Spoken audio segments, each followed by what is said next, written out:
హైదరాబాద్లో ఇవాళ నిర్వహించబోయే సేవాలాల్ 286 జయంతిపై ఉత్కంఠ నెలకొంది. బీఆర్ఎస్ మాజీ ఎమ్మెల్యే భానుత్ శంకర్ నాయక్ సేవాలాల్ గుడి మొత్తం నాదే అని తెలపడంతో ఓవైపు గిరిజన సంఘాలు మరోవైపు సేవాలాల్ కమిటీలు మండిపడుతున్నాయి. ఈ గుడి గిరిజన జాతికి అంకితమని తెలుపుతున్నాయి. గుడి వద్దకు భారీగా గిరిజన సంఘాలు పోలీసులు బలగాలు చేరుకున్నాయి. క్షణం క్షణం ఉద్రిక్తత నెలకొంది.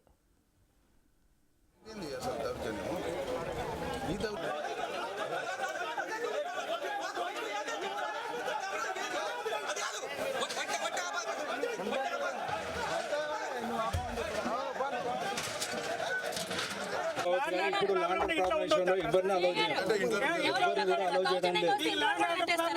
సార్ క్లియర్ కట్ చెప్తున్నా ల్యాండ్ ప్రాబ్లం మేము ఇబ్బంది కూడా అర్థం చేసుకోవాలి.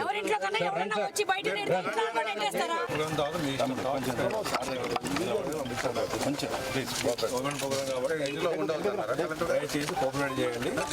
మేము కోఆపరేట్ చేసుకోలేము.